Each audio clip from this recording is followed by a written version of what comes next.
மா என்னம்மா சமையல் பண்ணலாம் டிசைட் பண்ணியிருக்க? ரொம்ப நேரம் உட்காந்து யோசனை பண்ணியிருந்தேன். நேற்று வச்ச குழம்பு இருக்கு, அதையே விட்டுடலாமா இல்லை இன்னைக்கு எதனா புதுசாக செய்யலாமான்னு சொல்லிட்டு அப்புறம் பார்த்தா ஒரு சில நிமிஷம் யோசனை பண்ணி பார்த்தேன். அப்பா கண்டிப்பாக சாப்பிட வரமாட்டார் நேற்று குழம்புன்றதுனால. அதனால இன்னைக்கு டிசைட் பண்ணி ஃப்ரிட்ஜை பார்த்தா காய்கறி எல்லாமே அப்படியே இருக்கு. அவர் வாங்கி கொடுத்த காய்கறிலாம் அதெல்லாம் எடுத்து வச்சு காயெல்லாம் போட்டு ஒரு குருமா செய்யலாம் தான் டிசைட் பண்ணியிருக்கேன். வெஜிடேபிள் குருமா. ஆமாம், வெஜிடேபிள் குருமா இன்னைக்கு. அதுக்கு வந்து பார்த்தீங்கன்னா வெண்டைக்காவும் எடுத்து வச்சிருக்கேன். அது வந்து வெண்டைக்காவும் வறுவல் பண்ணிடலாம்னு சொல்லிட்டு சைடிஷ்க்கு தொட்டு சாப்பிட்றதுக்கு. ஓகேவா? அப்பளம் அப்பளம் இருக்குது, அதையும் பொரிச்சிடலாம். என்ன காம்பினேஷன் இது? குருமாக்கு வெண்டைக்காய் வறுவலா? ஆமாடி, ஒரு வறுவல் இருந்தால் நல்லா இருக்கும். உருளைக்கிழங்கு வறுவல், இது கருணக்கிழங்கு வறுவல், நீ இந்த உருளைக்கிழங்கு பண்ணிட்டியா? உருளைக்கிழங்கு பண்ணலையே. குருமானே உருளைக்கிழங்கு இப்போ போட போறேனே, அதனால நீ வெண்டைக்காய் எடுத்துட்டு. வெண்டைக்காய் இருக்குது, அதை காலி பண்ணிடலாம் அப்படின்ட்டு. புரியுதா? இப்படி செஞ்சு கொடுத்தாதான் சாப்பிடுவீங்க. அது கம்மியாக தான் வரும். அப்பளமும் பொரிச்சிக்கலாம். இதுதான் இன்னைக்கு சமையலுக்கு டிசைட் பண்ணி வச்சிருக்கேன். அதான் காயெல்லாம் கட் பண்ணிட்டு இருக்கேன். இப்போ இதெல்லாம் கட் பண்ணி வச்சுட்டு நம்ம கிச்சனில் போயிட்டு சமைக்க வேண்டியது தான் வேலை. ஒருத்தவங்க அப்படியே கேட்டிருந்தாங்கம்மா, வெஜிடேபிள் குருமா ரெசிபி கேட்டிருந்தாங்க. அப்படியா? ஆமாம், அப்படியே நீ காய் எடுத்துடலாம். அப்படியே எடுத்துடலாம். எல்லாமே காய் இருக்கு போட்டு எப்படி வெஜிடேபிள் குருமா ரொம்ப சிம்பிளாக செய்யறது எப்படி என்னுடைய ஸ்டைலன்னு சொல்லிட்டு நான் உங்களுக்கு சொல்லித்தரேன்ப்பா. சரி, அதெல்லாம் உங்களோட காலையில் எதுக்கு நியூஸை பார்த்து ஃபீல் பண்ணியிருந்தேன்? ஐயோ, பார்த்தா தலையே சுத்திச்சுங்க. காலையில நீ சீக்கிரமா எழுந்து காலையிலேயே நான் சாமிக்கு பூஜைலாம் பண்ணிட்டு உட்காந்து நியூஸை பார்த்தா தங்கம் பார்த்தீங்கன்னா என்னது 1,33,000 வந்துருச்சு. இன்னைக்கே வந்து பார்த்தீங்கன்னா ஒரு சவரத்துக்கு வந்து 9,000 சில்லறை ஏறி இருக்கான். இதை கேட்ட உடனே எனக்கு தலை சுத்தலே வந்துருச்சுப்பா. இவ்வளோலாம் இருந்தால் நம்ம எப்படி நகை எடுக்கிறது என்னன்னே ஒன்றுமே புரியல. இன்னும் அந்த இதுல இருந்து நான் தெளிவாகவே வரல. ஒரே ஃபீலிங்காகவே இருக்கு. எப்போ பொம்பளை பசங்க வச்சிருக்கோம், எப்படி எவ்வளோ நகை எடுக்கணும், இப்போ எவ்வளோ நகை போடுறதுன்னு கூட டிசைட் பண்ண முடியல.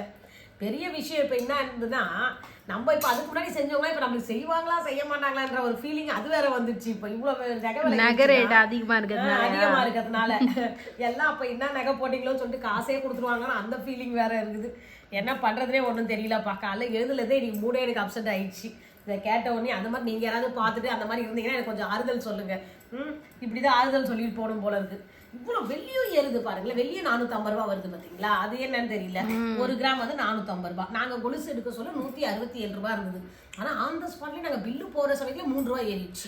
அதுக்கப்புறம் சொன்னாங்க டக்குனு எடுக்க இன்னும் அப்டேட் பண்ணல. ஆக்சுவலி அப்போதான் உங்களுக்கு அப்டேட் வந்திருக்கு. ரொம்ப கஷ்டமா இருக்குங்க. அப்பயே எடுத்து வச்சிருக்கணும்.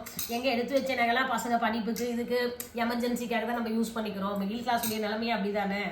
இப்போ புதுசாக எடுக்கிறனாலே கொஞ்சம் பயமாக தான் இருக்கு. இப்படியே கடவுள் விட்ட வழி பார்க்கலாம். கடவுள் நம்மளுக்கு என்ன தராரோ அதை வச்சு தான் எல்லாமே பண்ணணும். சரி, உங்ககிட்ட தான் கேரட் இருக்கு பாரு, அத்தனை கிலோ. அதை வச்சு அழகாக குருமா வை. கேரட்டை வச்சு கேரட் தங்கமாக்கணும். 24 கேரட்டு 26 916ன்னு சொல்லிட்டு. சரி வாடி நம்ம போய் சமையல செய்யலாம். திரும்ப அதுக்கு ஞாபகம் கொடுத்தேன் எனக்கு. சரி சீக்கிரமா கட் பண்ண போய் செய்வோம். சரி, காயெல்லாம் கட் பண்ணி எடுத்துட்டு வந்தாச்சுப்பா. இப்போ வந்து சமையல் செய்ய ஆரம்பிச்சிடலாம். பாத்திரம் வச்சாச்சு குருமாக்கு. இந்த பக்கம் அரிசி வச்சிருக்கேன் கழுவி. அது வந்து ஆன் பண்ணிக்கலாம். ஆன் பண்ணிட்டு தொட்டு கும்பிட்டுக்கலாம். இதையும் ஆன் பண்ணிடலாம். ஏன்னா டக்குன்னு அர்ஜென்ட்டாக சீக்கிரமாக முடிச்சிடலாம். எல்லாத்தையும் ரெடி பண்ணி வச்சுட்டா. அதுக்கப்புறம் வந்து பார்த்தீங்கன்னா பிளான் வந்து மாறிடுச்சுப்பா. இந்த இது வறுக்கிறதுக்கு பதில் அப்புறம் பார்த்தீங்கன்னா அவர் கால் பண்ணி சொன்னார், எனக்கு முட்டை வறுத்து வை, குருமானா முட்டை வறுக்கணும் அப்படின்னாரு. ஆனால் முட்டையும் போட்டாச்சு. அதுவும் வேக வச்சு அதையும் வறுத்து எடுத்துடலாம். வெண்டைக்காய் வறுவல், முட்டை, அப்புறம் நான் தயிர் கேட்டேன். எனக்கு வாங்கிட்டு வந்தது கொடுமா. இதை பற்றியா சுஷ்மிக்கு வந்து தயிர் கேட்டா. அப்படியே வந்து தயிர் பார்த்தீங்கன்னா இங்கே வந்து ஐஸ்கிரீம் கடை தான் இருக்குப்பா. அங்கே தான் தயிர் வாங்குவோம் நாங்கள். அங்கேயே வந்து பார்த்தீங்கன்னா இந்த மாதிரி சாக்லேட்லாம் வச்சிருப்பாங்க. இது ரொம்ப பிடிக்கும். இதில் வந்து நிறைய ஃப்ளேவர் இருக்கு. இது வந்து மேங்கோ தான் உனக்கு வாங்கிட்டு வந்தேன். மின்ட் இருக்கு, பிஸ்தா இருக்கு. ஆமாம், சரி, எனக்கு நீ எல்லாம் செஞ்சு தரேன்றதுனால உனக்கு ஒன்று. இந்த சாக்லேட் வந்து 10 ரூபாய். இது நல்லா இருக்கும். இது அதுக்கப்புறம் சாப்பிட்டு எடுத்துக்கோ. பாத்திரம் வச்சிட்டியா? ஆமா ஆமா, காஞ்சிச்சு. எண்ணெய் ஊத்திக்கலாம்.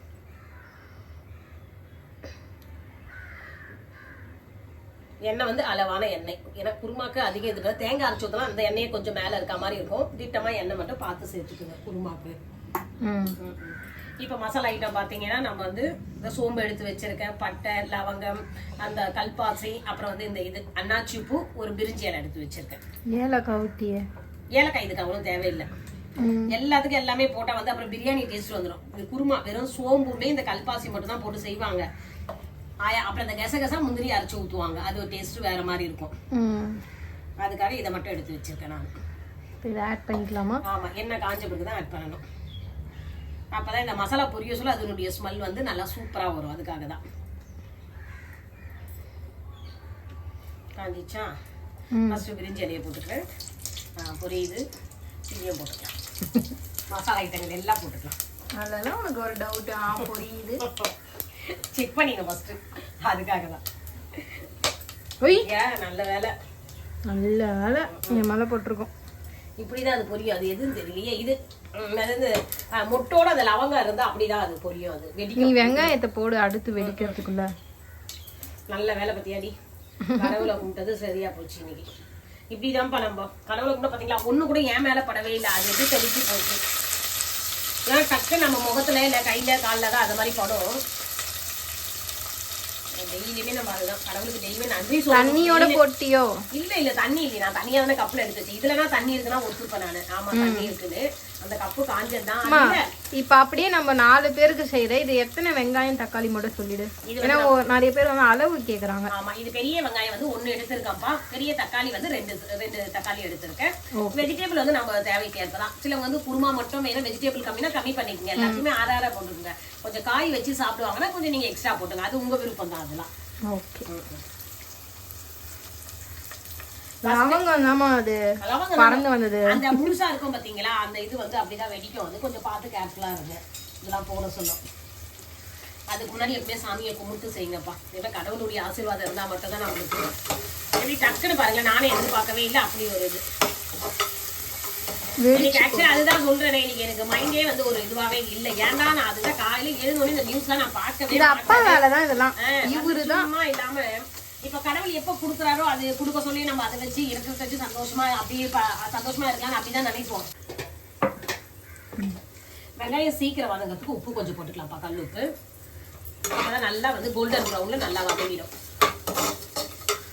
அதுக்கப்புறம் சில ஒரு வீடியோல பார்த்தேன், கரண்டி இதுலயே வச்சாலே சீக்கிரம் வதங்காதான். அது ஏன்னா உங்களுக்கு தெரிஞ்சதுன்னா உண்மையா என்னன்னு சொல்லுங்க. கரண்டியை வந்து எடுத்து இப்படி வச்சுக்கணும், அப்பதான் சீக்கிரம் அந்த பொருள் வதங்குமா. கரண்டி அதுக்குள்ளேயே வச்சா வதங்காதான். எங்க இருந்து இதெல்லாம் நீ பாக்குற? உன் போனை மட்டும் எடுத்து பார்க்கவே முடியாது. என்னன்னா வரும் தெரியுமா, 4 பேர் வந்து நல்லது விஷயம் நடக்கணும்னா 4 பேருக்கு ஷேர் பண்ணுங்க. அப்புறம் வந்து ஏதோ ஒண்ணு வருமே, இதெல்லாம் தான் உன் ஷார்ட் ஸ்பீட்ல வரும். இது அதெல்லாம் வந்து போட்டோம். இப்ப அது மாதிரி திடீர்னு நேற்று ஷாமுது வந்து ஃபேண்ட் வந்து அட்ஜஸ்ட் பண்ணி கொடுக்க சொன்னாப்பா. ரொம்பவே ஆல்ட்ரேஷன் பண்ணணும்னு சொல்லிட்டு ஹைட் அதிகமா இருக்கு, கம்மி பண்ணி கொடுக்கன்னு சொன்னான். அவன் நேரம் பாத்தீங்கன்னா திடீர்னு வந்து மிஷின் வந்து லூஸ் தையல் விட ஆரம்பிச்சிருச்சு. அப்ப என்ன பண்றது, நான் இந்த மாதிரி டக்குன்னு லூஸ் தையலுக்கு என்ன பண்ணணும்னு சொல்லி பார்த்தேன். நான் யூடியூப்ல பார்த்தேன். அப்ப அதுக்கு டிப்ஸ் கொடுத்தாங்க. அந்த மாதிரி நான் என்னென்ன பாக்கணும் அதெல்லாம் பின்ன வரதான் செய்யும். இதெல்லாம் ஒரு கதையா அவனுக்கு. அதுக்கப்புறம் நிறைய வந்து இந்த சாமி இதெல்லாம் பார்ப்பேன் நானு. அதுதான் யோப்பா இங்க திறந்த உடனே வருது. இது கொஞ்சம் வெளிச்சத்துக்காக தான் திறந்து வச்சிருக்கோம். ஏன்னா இந்த பக்கம் நிறைய செடி மரம் கொடி எல்லாம் இருக்கு. அதெல்லாம் இந்த மாடியில இருந்து நிறைய குப்பையை தூக்கி போடுறாங்க சுஷ்மி. அவங்க எவ்வளவுதான் சொல்லிட்டு போறாங்க, கிளீன் பண்ணி வைக்கிறேன் போடாதீங்க. அதனாலதான் கொசு வருது. இல்லன்னா பாரு இந்த இப்ப இலெல்லாம் உதிர்ந்துருச்சு, ரொம்ப வெளிச்சம் தெரியுது பாருங்க. சுத்திட்டு இருக்கு பாரு எப்படி. அப்ப அந்த கொசுவத்தை ஏத்தி வைக்கவா, அது ஏத்தி வச்சா டக்கு டக்குன்னு விழும். ஆனா நம்ம சமையல்ல விழுந்துச்சுன்னா அந்த கொசு ஊதுவத்தி நல்லா ஏத்தி வச்சேன்னு வச்சுங்களா, ஊதுவத்திய டக்குன்னு பறக்கிற கொசு எல்லாம் மயக்க வச்சு கீழே அப்படியே விழுந்துருவாங்க. அவங்க ஜன்னல் மூடி வச்சாலும் ஒரு மாதிரி இருக்கு. இவங்க தொல்லை. சரி தாக்கா வெங்காயம் வதங்கிச்சு. 1000 பிரச்சனை வந்துதான் இருக்கும். ஒரு மனுஷனுக்கு கால் வைக்கிற இடம் நம்ம கண்ணி வெட்டி எப்படி சுத்தின்னு இருக்கு. கால் வைக்கிற இடமா இருந்தாலும் சரி, நீ போற இடமா இருந்தாலும் சரி, எந்த இடமா இருந்தாலும் அப்பெல்லாம் இருக்கதான் செய்யும். எல்லாத்தையும் சைடு கேப்ல எங்க அம்மா இப்படி பஞ்சு போடுறாங்கன்னு நம்ம பேஸ் பண்ணி போறதுலதான் இருக்கு. வெங்காயம் வதங்கிச்சு, தக்காளி ஆட் பண்ணிக்கலாம். தக்காளி ஏன்னா இன்னைக்கு எங்க அம்மா இருக்கிற ஷாக்ல நாளைக்கு தான் தெளிவாங்க. அதனால வந்து செய்முறை வந்து நான் சொல்றேன் உங்களுக்கு. ஆனா அது கொஞ்ச நேரம் தான் வச்சிருப்பா. அந்த கஷ்டத்தையே வச்சிருந்தா அடுத்த ஸ்டெப் நம்ம மூவ் பண்ண முடியாது இல்லையா. கொஞ்சம் கவலை இருக்கதான் செய்யணும். கவலையை மறக்கிறதுக்கு நான் நிறைய இது பண்ணுவேன். என்ன நானே மாத்திக்கிறதுக்கு என்ன நான் பண்ணுவேன் நான் சொல்லிட்டேன். சொல்லு. ஒரு பிளேட்டுக்கு பதிலா 2 பிளேட் சாப்பிடுவேன். அது என்ன உன்னை பிடிச்ச மாதிரி சாப்பிடுவோம். அந்த கவலை மறந்துடும். அந்த நேரத்துல நம்ம சந்தோஷமா இருப்போம். எப்பயோ வரப்போறது நினைச்சு இப்ப கவலைப்படுறதுக்கு உடம்புதான் நம்மளுக்கு வீக் ஆகும். அதுக்கு நம்ம இந்த மாதிரி இருந்துடலாம். எப்ப கடவுள் என்னவோ நம்மளுக்கு என்ன கொடுக்கணும்னு நினைக்கிறாரோ அது கண்டிப்பா யாராலையும் தடுக்க முடியாது. அது கண்டிப்பா வந்தே சேரும். ஆனா கவலைப்படாம நம்ம முயற்சியை மட்டும் போட்டுட்டே இருக்கலாம்பா. நம்மளுக்கு கண்டிப்பா எல்லாமே கிடைக்கும். நிறைய பேர் வீடியோஸ் பாக்குறீங்க, சப்ஸ்கிரைப் பண்ணுங்க, லைக் பண்ணுங்க, சப்போர்ட் பண்ணுங்க. ஆமாப்பா, அது நிறைய பேர் ஆனா சப்ஸ்கிரைப் பண்ணவங்களே பார்க்காம இருக்காங்கல்ல, அதுதான் ஒரு விஷயமே. அங்க புதுசா இருக்கவங்க தான் பாக்குறாங்க. அப்ப வேற எந்த மாதிரி வீடியோஸ் போடலாம்னு சஜஷன் சொல்லுங்க. ரொம்ப ரொம்ப ரொம்ப நெருங்கிய உறவுகள் ஒரு 10 பேர் கம்பல்சரி நம்மளுக்கு பாக்குறாங்களா, அதுல ஜோதி ஃபர்ஸ்ட் கமெண்ட் அவங்க எப்பவுமே போட்டுருவாங்க. அவங்க அதுவும் அப்பா நம்மளோடய அவங்கதான் நல்லா செஞ்சு மாங்கமா சாப்பிட சுஷ்மி என்னையும் கூப்பிடுவாங்க பாருங்க. ரொம்பவே இந்த மாதிரி உறவுலாம் கிடைக்கிறதுக்கு ரொம்பவே கொடுத்து வச்சிருக்கணும் நம்ம. இதெல்லாம் வந்து கடவுளுடைய ஆசீர்வாதம் இருந்தாலும் நல்ல நல்ல உறவுகள்லாம் நம்மளுக்கு கிடைக்குமே கண்டிப்பா. நம்ம கூட இருக்கிறவங்க நல்லவங்களா இருந்தாலே நம்ம லைஃப் வந்து எங்கேயோ போயிடுங்க, சூப்பரா இருக்கும் பிரைட்டா. தக்காளி வதங்காந்தா உனக்கு குட்டி குட்டியா கட் பண்ணி கொடுத்துருக்கேன். அப்பயுமா வதங்கல? என்ன இப்படி போட்டோடனே வதங்கிறமா? ஒரு 5 நிமிஷம் டைம் வேணாமா? அது வதங்க சொல்லியே ஒன்றும் இல்லைங்க. எங்க பாருங்க, காய் போட்டுலாம் காயும் வதங்கிட்டோம். தேங்காய் எடுத்து வச்சிருக்கேன். இன்னைக்கு எல்லாம் சுஷ்மி தான் எடுத்து உட்காந்ததுன்னா நான் தான் கட் பண்ணி கொடுத்ததெல்லாம் சுஷ்மி. நீ கடைக்கு போயிட்டு வந்துட்டேன். ஆமா, அவர் சொன்னாரு திடீர்னு எனக்கு முட்டை வேணும்ட்டு. இப்படிதான் திடீர்னு ஒண்ணு வரும், நம்ம கடைக்கு போக வேண்டியது வரும். எல்லாம் இருக்கிறது சாப்பிட உங்க அப்பா ஒரு டிஃப்ரெண்டா கேட்பாரு. எல்லா காயும் கட் பண்ணி பீன்ஸ், பட்டாணி, உருளைக்கிழங்கு. ஆமா, அவர் ஒரு விருப்பமா சாப்பிடுறது. அவர் சாப்பிட்றதே முட்டை தான். ஆனா அவரையும் நான் இப்ப எவ்வளவு கண்ட்ரோல் பண்ணிட்டேன்ல. அதுக்கு முன்னாடி ஒரு டிஃபன் சாப்பிட்டா கூட அவருக்கு ஒரு முட்டை ஆம்லேட் போட்டு தரணும். அப்போ இருந்த இதுல அவருக்கு கல்யாணம் வந்த புதுசுல எல்லாத்துமே எது இருக்கோ இல்லையோ, கறி இருக்கோ மீன் இருக்கோ இல்ல எதுவா இருந்தாலுமே ஒரு முட்டை இருக்கணும். அவருக்கு முட்டை ஆம்லேட் போட்டு கொடுக்கணும், முட்டை இருக்கணும். அது இருந்தாதான் சாப்பிடுவாங்களே. எங்க மாமா ஊர்ல எப்படி தெரியுமா, எல்லாமே இருந்தாலும் அவருக்கு அப்பளம் இருக்கணும். நம்ம ஆமா, அவரு காமெடி பண்ணுவாரு. மாமா என்ன மாமா நான்வெஜ்லாம் இருக்குது, ஒரு அப்புறம் ஒன்னு பொடியம்மா அது வச்சாதான் எனக்கு சூப்பரா இருக்கும் சாப்பிட்றதுக்கு அப்படின்னுவாரு. ஒரு சில பேர் அப்படி பழகிருப்பாங்க. ஆமா, அதை மாத்திக்க மாட்டாங்க. இவங்களாவது நல்ல விஷயம் தான் வச்சிருக்காங்க. சிலவங்களாம் இது பாத்ரூம் போட்டாலும் பேப்பர் படிச்சாதான் வரும், டீ குடிச்சாதான் வரும். சமைக்கும் போது நேத்து தான் சொன்னேன். நேத்து சரியான சிரிப்பு கமெண்ட்ஸ் எல்லாம் பார்த்து அந்த இது சொல்றதுக்கு ஒருத்தவங்க போட்டுருக்காங்க பாரு, என் பொண்ணுக்கு வந்து நான் சாப்பிட்ற கை வைக்கும் போது தான் கக்கா வரும்னு. ஆமாப்பா, அது உண்மைதான். அது எல்லாருக்கும் நீ நான் சொல்லக்கூடாது. அம்மாவா இருந்து உனக்கும் ஒரு குழந்தைன்னு பிறந்தது வச்சு கண்டிப்பா அது அப்படிதான் பண்ணும் பாரு. படுக்க வைப்பேன். நிறைய பேர் பாத்துருக்கேன். அப்பதான் வந்து ஓன்னு அழுவோம். நீ அவங்கள விட நம்ம சோட்டு என்ன பண்ணுது? ஆமா, சோட்டுவே குழந்தை தாங்க எங்க வீட்டுல. நான் சாப்பிட உட்காந்ததா அது அப்ப பாத்ரூம் போறோம், சாப்பாடு வேணும்னு அவங்கதான் அமைதியா தான் என் கூட உட்காந்துருக்கோம். அந்த மாதிரி அது குழந்தைங்க மாதிரி பண்ணுங்க.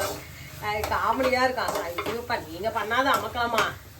எல்லாம் சொல்லிதான் உங்களை கூப்பிட்டு போவேன். ஒரு இடத்துக்கு போறோம், எதுவும் நீங்க கேட்க கூடாது, எனக்கு பிடிக்காது அங்க. ஏன்னா நம்ம பசங்க மற்ற பசங்களை பார்த்து கேட்டு இதே பழக்கம் வந்துட போகுதுன்னு சொல்லிட்டு நான் சொல்லிதான் கூப்பிட்டு போவேன். இது மட்டும் தான் நான் செய்ய முடியும், எதுவுமே எனக்கு வெளியே எதுவும் வாங்கி கொடுக்க கூடாது, கேட்க கூடாதுன்னு. எல்லாம் ஓவரா தலையை ஆட்டிட்டு வருவாங்க. சரிம்மா சரிம்மா கூப்பிட்டு போனா போதுமா அப்படின்ட்டு. வந்த உடனே அங்க வந்து நிக்குங்க பாரு கடையாண்டா. எனக்கு அடிக்கவும் முடியாது, மத்தவங்க எதிர்க்க இன்னும் மெல்லவும் முடியாது, முழுகவும் முடியாதுன்ற கதையா இருக்கும் தெரியுமா. அந்த மாதிரி ஒரு பெருமையா நம்ம சொல்லுவோம்ல, என் பொண்ணுக்கு இது பிடிக்காதுங்க, என் பையனுக்கு இது பிடிக்காதுன்னு சொல்லுவோம். இங்க வீட்டுல கண்டிப்பா அந்த பொருளை அவங்க சாப்பிடவே மாட்டாங்க. அதே 3வது மனுஷன் அங்க வச்சிருக்க சொல்லி வேணுமே அதை பாப்பாங்க, கொடுத்தா வாங்க போவாங்க தெரியுமா. அது இன்னும் அப்ப என்ன நினைப்பாங்க, இந்த மாதிரிலாம் அந்த பசங்க பண்ணுங்க, குழந்தைங்க நம்பி போய் மஞ்சத்தூள் போட்டுக்கலாம்ப்பா. இந்த மாதிரிலாம் நடக்கதான் செய்யும். குழந்தைங்கனாலே ஒரு அது என்னது இது அன்பு கலந்த கலாட்டா, அப்புறம் வந்து இது என்னது பண்ணு எல்லாமே இருக்கு. பண்ணு அதிகம் இருக்கும், கூடவே நம்மளுக்கு அவங்களுக்கு பண்ணு. நம்ம போட்ட காய் எல்லாமே நல்லா வதங்கிடுச்சுப்பா. இந்த நேரத்துல வந்து ஒரு ஸ்பூன் வந்து இஞ்சி பூண்டு பேஸ்ட் போட்டுக்கலாம். இஞ்சி பூண்டு பேஸ்ட் கூடயே நான் ஒரு பச்சை மிளகாவும் போட்டு அரைச்சு வச்சிருக்கேன். அப்படி போட சொல்ல இன்னுமே அந்த டேஸ்ட் வந்து வேற லெவல்ல இருக்கும், நல்லா இருக்கும். பச்சை மிளகாய் கட் பண்ணி போடுறதோட இந்த மாதிரி இஞ்சி பூண்டோட சேர்த்து போட்டு பாருங்க. ஒரு தடவை ட்ரை பண்ணி பாருங்க, எப்படி இருக்குன்னு சொல்லுங்க, டேஸ்ட் எப்படி இருக்கு. ஒரு கத்தி அளவு போட்டுக்கோங்க, 1.5 கத்தி அளவு. ஒரு ஸ்பூன், அது எனக்கு தெரியும், அவங்களுக்கு சொன்னா புரியும், ஸ்பூன்னா புரியும் இல்லப்பா. அதிகம் வேணும்னா ஒரு டேபிள் ஸ்பூன் அளவுக்கு போடுங்க, இல்லனா வந்து குட்டி ஸ்பூன் அளவுக்கு போடலாம். டேபிள் ஸ்பூன், கரண்டி, அந்த மாதிரி எது வேணுமோ பெருசா வாசனையா இருக்கு கரண்டி போடணும். போட்டு கலக்க சொல்லி வாசனை வந்து அதுக்குள்ளேயே பாத்தீங்களா கொஞ்சம் வந்து ஒரு 1/2 ஸ்பூனுக்கு வந்து கசகசா வந்து ஊற வச்சு வச்சிருந்தேன். அதுக்குள்ளேயே வந்து இந்த மாதிரி ஒரு 3 பீஸ் தேங்காய், எங்களுக்கு குழம்பு கொஞ்சம் எக்ஸ்ட்ரா வேணும், 3 பீஸ் தேங்காய் இந்த அளவுக்கு போட்டிருக்கேன். இத மாதிரி உங்களுக்கு எவ்வளவுக்கு வேணுமோ போட்டுக்கலாம். அந்த மாதிரி தேங்காய் ரிச் டேஸ்டா வேணும்னா அது கூட கேஷ்யூ முந்திரி ஆட் பண்ணிக்கலாம். முந்திரியும் போடணும், பாதாம் போட்டா இன்னுமே டேஸ்ட் வேற லெவல்ல இருக்கும். ஆமா, ஹோட்டல் ஸ்டைலுக்கு மாறிடும். அப்படியே நம்ம குருமா வந்து வீட்டு சுவையில இருந்து ஹோட்டல் ஸ்டைலுக்கு மாறிடும். அப்ப பசங்க என்ன பண்ணுவாங்கன்னா இனிமேல் ஹோட்டல்லாம் எதுவுமே கேட்க மாட்டாங்க, அம்மா நீங்களே செஞ்சு கொடுத்துருங்க. நீ என்ன பண்ணாலும் ஹோட்டல் தான் நல்லா இருக்கும். ஆமா, நல்லா இருக்கும் ஹோட்டல். இது மிளகாத்தூள் போடல, நான் போட்டுறேன், அதையே போட்டுருணும். ஆமா, அதுதானே கூப்பிட்டேன். காரத்துக்கு ஏற்ற குழம்பு மிளகாத்தூள் போட்டுக்குவாப்பா. சிலவங்க வந்து நீங்க வெறும் தனி மிளகாத்தூள் வச்சிருந்தீங்கன்னா என்ன பண்ணுங்கன்னா அது வந்து 1 ஸ்பூனுக்கும் தனியா 2 ஸ்பூனுக்கும் போடுவீங்கன்னா அதே மெத்தட்லயே போட்டுக்கோங்க. ஏன் நான் வந்து 2 ஸ்பூனுக்கு போட்டிருக்கேன். இந்த மீடியம் சைஸ் ஸ்பூனுக்கு 2 ஸ்பூன் போட்டிருக்கேன். இதெல்லாம் வந்து எண்ணெய் பிரிஞ்ச வர அளவுக்கு வதங்கணும். இந்த வாசனை போனாலே அது வந்துடும். அது பச்சை வாசனை போற அளவுக்கு வதங்கணும். மசாலாவோட இந்த மிளகாத்தூள் மிக்ஸ் ஆனாலே எண்ணெய் பிரிஞ்சு தனியா வரும். அது தேங்காய் பேஸ்ட் அரைக்கணுமா? ஆமா. இது தண்ணி ஊற்றி கொதிக்க வச்சிடலாம். அப்புறம் தேங்காய் பேஸ்ட் அரைச்சி காயெல்லாம் நல்லா வெந்த பிறகு இந்த பச்சை வாசனை மசாலாவுடைய வாசனைலாம் போன பிறகு நம்ம தேங்காய் அரைச்சி ஊற்றி ஒரு கொதியில இறக்கிடணும். இதுதான் குருமாவுடைய டேஸ்ட். இந்த காய் முழுகிற அளவுக்கு தண்ணி ஊற்றிக்கலாம்ப்பா. நல்லா கொதிச்சு காயெல்லாம் நல்லா வேகணும். அதுக்கு ஒரு தட்டு போட்டு 3 நாள் 3 நாள் அப்படியே ஓப்பன்ல விட்டாலும் விடலாம். உப்பு காரம் பார்த்துக்கலாம். உப்பு காரம் அப்புறம் என்ன வேணுமோ அதை சேர்த்துக்கலாம். நீங்க கொதிச்சிச்சாமா? குருமா நல்லா கொதிச்சிருச்சு. அதுக்கு வந்து இது தேங்காய் பேஸ்ட்டும் அரைச்சாச்சுப்பா. இப்போ ஊற்றிக்கலாம். காயெல்லாம் நல்லா வெந்து சூப்பராக குழம்பு கொஞ்சம் திக்காயிருக்கு பாருங்க. இந்த நேரத்தில் நம்ம தேங்காய் கசகசா போட்டு அரைச்சிருக்கோம். நீங்கள் வந்து இஞ்சி பூண்டு பேஸ்டோட வந்து பச்சை மிளகாய் போடலன்னு வச்சுங்களேன், தேங்காய் கூடயே ஒரு பச்சை மிளகாய் போட்டு அரைச்சிக்கலாம். அந்த டேஸ்ட்டும் உங்களுக்கு நல்லா இருக்கும். அந்த ஃப்ளேவர் வந்து பச்சை மிளகாய் ஃப்ளேவர் நல்லா இருக்கும். இப்போ வந்து எவ்வளோ தண்ணி வேணுமோ பார்த்து ஊற்றிக்கலாம். தேங்காய் ஊற்றணும் நல்லா திக்காகவும் கசகசாவும் நல்லா திக்னஸ் கொடுக்கும். அதுக்கு தான் கசகசா போடுறது. போதுமா இந்த அளவு இல்லை இன்னும் ஊற்ற போறீங்க? கலைக்கு இப்படி பார்க்கணும். இவ்வளவு திக்கா இருந்தா இது வந்து எல்லாத்துக்கு டிஃபன் பரோட்டாக்கு தான் சூப்பரா இருக்கும். புரியுதா? இன்னும் கொஞ்சம் தண்ணி ஊற்றணும். அப்பதான் இந்த தேங்காய் கொதிக்கணும் இல்லையா? இன்னும் கொஞ்சம் தண்ணி ஊற்றினா நைட்டு டிஃபனுக்கு வரும். இன்னொரு டம்ளர் எக்ஸ்ட்ரா ஊற்றினா டிஃபனுக்கு வந்துடும் நைட்டுக்கு. அதோட இன்னொரு டம்ளர் எக்ஸ்ட்ரா ஊற்றினா மறுநாளும் வச்சுக்கலாம் நம்ம. தண்ணி ஊற்றிட்டே போகும். ஆமா, திக்காவ தண்ணி ஊற்றி குழம்ப வந்து 2 நாளைக்கு அப்படியே இழுத்துன்னு வந்துட வேண்டியதுதான். என்ன செலவு மிச்சம் பிடிக்கிறதா இனிமேல் அப்படிதான் நீ பண்ணணும். இப்பவும் உப்புலாம் பார்த்துக்குங்கப்பா. ஏன்னா தேங்காய் ஊற்றிருக்கோம், தண்ணி எக்ஸ்ட்ரா ஊற்றிருக்கோம். இங்கே இதுவே திக்னஸ் தான். கொதிச்சா இன்னும் நல்லா திக்கா இருக்கும். புதினா ஆட் பண்றேனே மறந்து. ஆமா, புதினா கொத்தமல்லி கட் பண்ணி வச்சிருக்கோம்ப்பா. இந்த நேரத்திலேயே போட்டுருங்க. அது இந்த தேங்காய் கூட ஒரு கொதிக்க சொல்லவே அந்த டேஸ்ட்டும் நல்லா இருக்கும் உங்களுக்கு. வதக்கும் போதே இது வந்து பாத்தீங்கன்னா ஆக்சுவலா ஆமா வதங்க சொல்லியும் போடலாம், இப்பவும் போடலாம். அது வதங்க சொல்ல வந்து புதினா மட்டும் போட்டுருங்க வேணாம். ஏன்னா உங்களுக்கு அப்படியே வந்து இந்த வெஜ்ஜி டேஸ்ட்ல வந்து நான்வெஜ் டேஸ்ட் வரும் அப்படியே உங்களுக்கு. இதெல்லாம் போட சொல்லும். குருமா கொதிச்ச உடனே ரெடி ஆயிடும். அவ்வளவுதான். இப்போ நீ அதுக்கு சைட் டிஷ் தான் ப்ரிப்பேர் பண்ணணுமா? எல்லாம் ரெடி பண்ணிட்டீங்க. முட்டை வெந்துச்சு, முட்டையை உரிச்சு கொடுத்துட்டேன். நீ இப்போ முட்டையை வறுத்துக்கலாம். இந்த சைடு வந்து வெண்டைக்காவையும் வறுத்துக்கலாம். மூடி உள்ளாம இது அதிரடி சமையல். இப்போ டக்கு இந்த பக்கமும் வதக்கணும், அந்த பக்கம் வதக்கலாம். ரெடி. ஓகே. இங்க வந்து வெண்டைக்காய் செய்ய போறேன். அந்த சைடு முட்டையா? முட்டை வேக வச்ச கடாயிலேயே முட்டை வறுக்க போறேன். கழுவிட்டேன். அது இருந்தாலும் கழுவுனாலும் அந்த கொதிச்சது இல்ல தண்ணி. நீ இந்த கொஸ்டின் கேட்பா நான் முன்கூட்டியே அதை பதிவு பண்ணிட்டேன். முட்டை வேக வச்ச கடாயி அப்படின்னு. ஓகே. கடுகு போட்டு வெண்டைக்காய் பொரியல். இதுக்கும் கடுகு.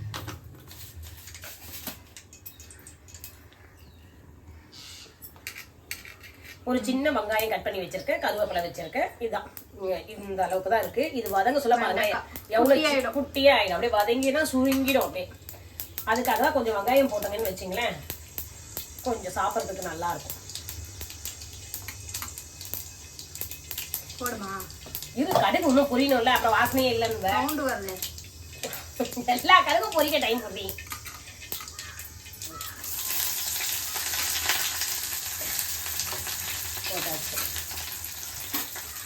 முட்டை கடுகு போட்டியா?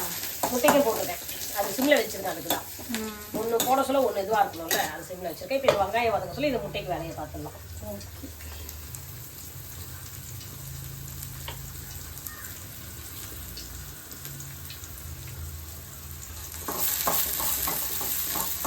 வெங்காயம் வந்து கொஞ்சம் வதங்குச்சுன்னா போதும். கண்ணாடி பதம் சொல்லுவாங்க இல்லையா, அந்த மாதிரி வதங்கிடுச்சுன்னா இதுக்கெல்லாம் வந்து சால்ட் தான் போடணும். ஏன்னா தண்ணி ஊற்றுறது இல்லை, அப்படியே எண்ணெயிலேயே வந்து வறுக்க போடணும். கண்ணாடி பதம் வந்து இதை போட்டு உப்பு போட்டுக்கலாம். ஏன்னா இதுல எவ்வளவு உப்பு இருக்கணும் நமக்கு தெரியாது, அப்படியே சுருங்கிடும். இது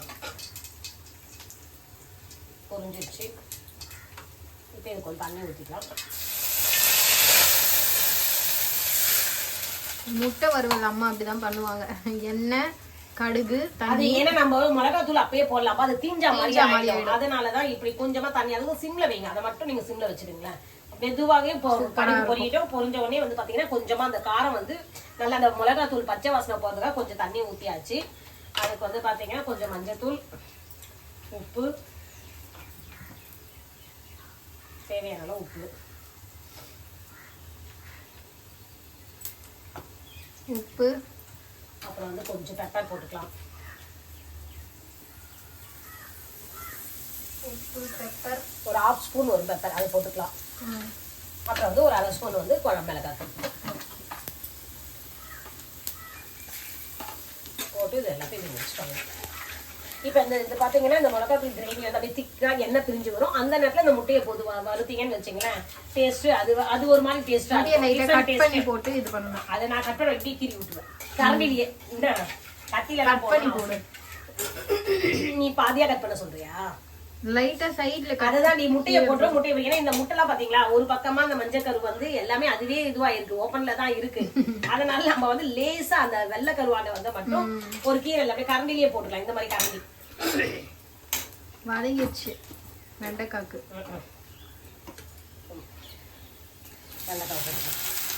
தண்ணியோடய அறிஞ்சிருக்கியா வெண்டைக்காவை? தண்ணிலாம் இல்லை, நீ இது லேட்டா போட்டா நான் என்ன பண்றது? இல்லை நீ தண்ணியை வந்து உதிரின்னு பண்ணி அதனால தண்ணி இருந்தா இது இன்னும் இப்போ பாரு அப்படியே பிடிச்சி வரும்.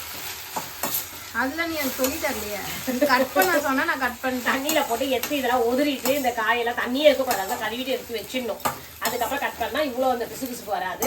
அதுக்கப்புறம் அப்படி பிசுபிசுப்பு வந்தாலும் ஒன்றும் பிரச்சனை இல்லை. இதுல வந்து ஒரு 1/2 ஸ்பூன் வந்து தயிர் போட்டுக்கோங்கப்பா. தயிர் போட்டா ரொம்பவே அந்த குழப்பழப்பு வருது பாத்தீங்களா, அது சீக்கிரமா இதுவாயிடும், வராது, அவ்வளோ நிறைய வராது. வெண்டைக்காவுடைய இதுலேயே அதுதான் அந்த வழவழப்பு தன்மை வரும். வதங்கணுமா? இதுக்கும் வந்து மஞ்சள் தூள் உப்பு போட்டுக்கலாம். மஞ்சத்தூள், மிளகாத்தூள் போட்டு கலந்துட்டு நான் உப்பு சொல்றேன். ஏன்னா பொரியல் வறுவலுக்குலாம் பார்த்து குழம்பு மிளகாத்தூள் வந்து ஒரு 1/2 ஸ்பூன் தான் போடணும், கம்மியாகவே. காரம் அதிகமா தெரியும் அப்படி இல்லைன்னா நம்மளுக்கு. வெண்டைக்காய் பார்த்தியா இந்த மாதிரி வழவழப்பா இருக்கிறதுனால ஒரு இந்த குட்டி ஸ்பூன்ல வந்து தயிர் போட்டுக்கலாம் கொஞ்சம். ஆமா, இப்போ அதுக்கு தேவையான அளவு உப்பும் போட்டுக்கலாம். இப்போ நல்லா எண்ணெயில சுருண்டு வரணும். ஆமா, அதுதான் இந்த கலரி விட்டுட்டேன். அந்த புளிப்பு சாதுக்கும் இது வந்து வழவழப்பு வந்து சீக்கிரம் போயிடும். இது வேகட்டும், இது வேக டைம் கொடுக்கணும். இப்போ முட்டைக்கு மசாலா நல்லா வெந்துடுச்சு. இப்படிதான்ப்பா வரும் அந்த மசாலா. இப்போ முட்டையை போட்டு நம்ம கலரிடலாம். ஆமா, இது சிம்பிள் ஆனா நல்லா இருக்கும், எல்லாத்துக்குமே சூட் ஆகும். சாம்பார் இன்னும் கொஞ்சம் எக்ஸ்ட்ரா இது பண்ணிட்டீங்க, மசாலா பண்ணிட்டீங்கன்னு வச்சுங்களேன், நம்ம தொட்டே சாப்பிடலாம். ஊறுகாய் மாதிரி நல்லா இருக்கும், பிசைஞ்சும் சாப்பிடலாம். இப்போ நான் சொன்ன பார்த்தீங்களா கீரைலாம் தேவை. இங்கே பாருங்க, இப்படி இந்த கரண்டி, அதுக்கு தான் இந்த கரண்டி எடுத்தது. தோசை கரண்டி எடுத்துட்டா நம்ம அப்படியே இப்படியே ஒரு கீரை போட்டுடலாம். மசாலா எல்லாம் உள்ள இறங்கிடும். நல்லா பரட்டி. ஆமா, முட்டையில எல்லாமே இந்த மசாலா ஒன்று சேர வர மாதிரி பண்ணிட்டு ஆஃப் பண்ணிட வேண்டியதுதான். இது ஈஸியா முடிஞ்சிச்சு பார்த்தீங்களா, அவ்வளோதான். வறுவலும் முடிஞ்சிச்சு, குருமாவும் ரெடி ஆயிடுச்சுப்பா. போட்டு குருமா ஒரு கொதி வந்துருச்சு, ஆஃப் பண்ணிட வேண்டியதுதான். உனக்கு ஆஃப் பண்ணாதான் தெரியும், எல்லாம் ஆவி பறக்குது. எல்லா காயும் நல்லா வெந்து சூப்பராக. இந்த காய் மட்டுமே போட்டு தச்சு சாப்பிடலாம், இருந்தாலும் சைடிஷ் வச்சு சாப்பிட்டு இன்னும் நல்லா இருக்கும் இல்லையா. அப்பளம் பொரிக்கிறேன். அப்பளம் தான் இதுக்கு நல்லா பெஸ்ட் காம்பினேஷன். அப்பளம் தான், அதுவும் பொரிக்கலாம். ஓகே, என்னம்மா எல்லாமே ரெடியா? எல்லாம் ரெடி பண்ணிட்டேன். என்னன்னு பார்க்கலாமா? சாதம் சுட சுட ரெடியா இருக்கு. சாதத்துக்கு இன்னைக்கு குருமா பண்ணியிருக்கேன், வெஜிடேபிள் குருமா. காய் எல்லாமே போட்டிருக்கேன். இதுல வந்து காலிஃபிளவர் இருந்தா காலிஃபிளவரும் நீங்க போட்டுக்கலாம். நான் போட்டது வந்து உருளைக்கிழங்கு, பட்டாணி, கேரட் போட்டிருக்கேன். இது வந்து வெண்டைக்காய் வறுவல். இந்த வறுவல் பிள்ளமும் வந்துருச்சு, அதெல்லாம் வந்துருச்சு பாரு, எப்படி சூப்பரா. அது தயிர் போட்டோன்னே அப்படி ஆயிடும், நல்லா இருக்கும். இப்போ சாஃப்டாவும் சாப்பிட்றதுக்கு டேஸ்டா இருக்கும். முட்டை வறுவல் இருக்கு, அப்பளமும் பொரிச்சு எடுத்து வச்சுட்டேன். பிந்து அப்பளம் இல்ல, பாப்புலருடைய பாப்புலர் அப்பளம். ஓகே, இன்னும் கூட நம்ம கடாய் பெருசா வச்சு பண்ணா இந்த அப்பளம் வந்து கல்யாணத்துல வைப்பாங்க பாத்தீங்கன்னா, பெரிய அந்த மாதிரி வரும். இதுதான்ப்பா இன்னைக்கு நம்ம வீட்டு சமையல். குருமாவுடைய ரெசிபி நான் சொல்லியிருக்கேன். இந்த மெத்தட்லயே நீங்க செஞ்சு பார்த்துட்டு எப்படி இருக்குன்னு எனக்கு கமெண்ட்ல சொல்லுங்க. அப்படியே வீடியோக்கு லைக் கொடுத்துருங்க, சேனல் சப்ஸ்கிரைப் பண்ணி வச்சுங்க. தெரிஞ்சவங்களுக்கு எல்லாம் சொல்லுங்க இந்த சேனலை சப்ஸ்கிரைப் பண்ண சொல்லி. இதோட நெக்ஸ்ட் வீடியோல பாத்துக்கலாம். இந்த வீடியோ முடிச்சுக்கிறேன். பாய். ஓகே, பாய்.